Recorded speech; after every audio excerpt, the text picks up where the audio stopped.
po pala, bumili kami ng gulay. Kami ay magluluto ng pakbet para sa hapunan.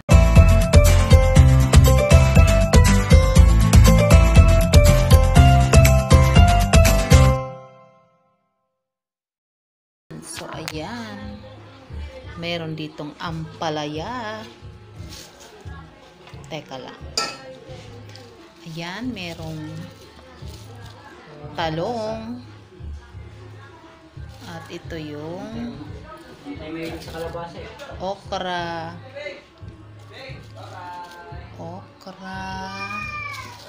So, ayan. Ayan ang okra. Meron pa. Ayan. Di mawawala ang ating siling green, sibuyas, luya, ayan, kamatis, ayan. Tsaka syempre yung sitaw. Ayan, kalapag na yan sa lamesa. So, ayan, at syempre, lalahukan ng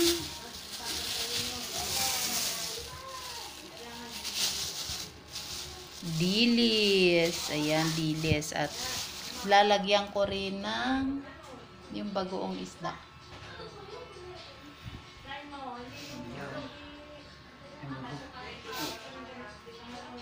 So, eto. Meron ditong bagoong isda. Ayan ang ilalagay. Ayan.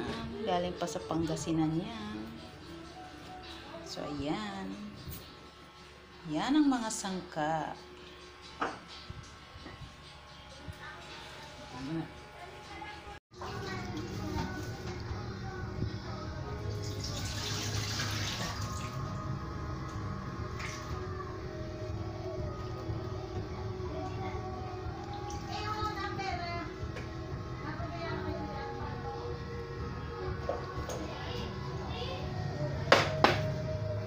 Sisili.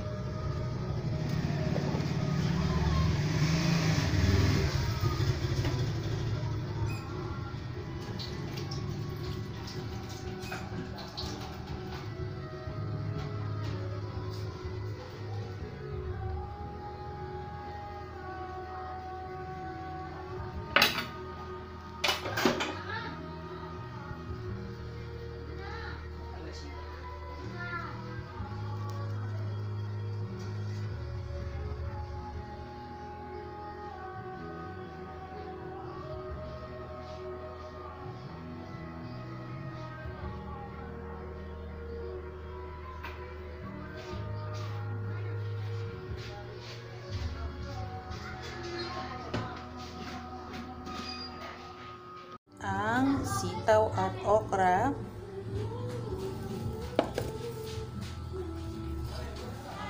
Ang kamatis, siling green o haba, bawang, luya, sibuyas. So, ayan.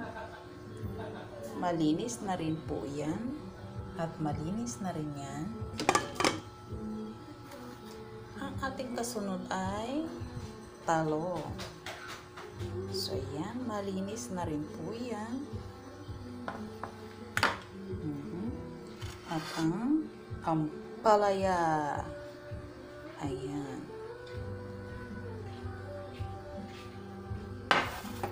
At ang dilis. So, ayan. Tayo ay magluluto ng pakbet. Wala lamang pong kalabasa. Pero ayan lang. Ayan. Yan pa lang.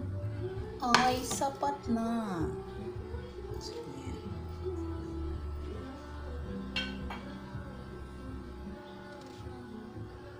Hindi ko na po ipapakita ang ibang sangkap. Alam nyo na yan kung ano ang mga yan.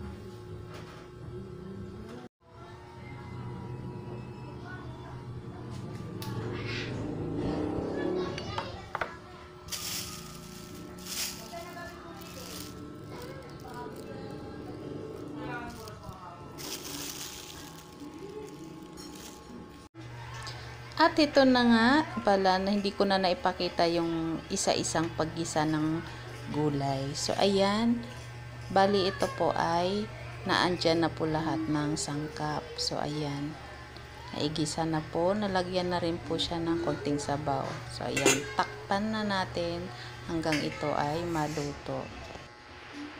At pagkatapos nga po ng ilang minuto ay ayan na, luto na po ang pakbet. So ayan, pakbet na may dilis at bagoong isda.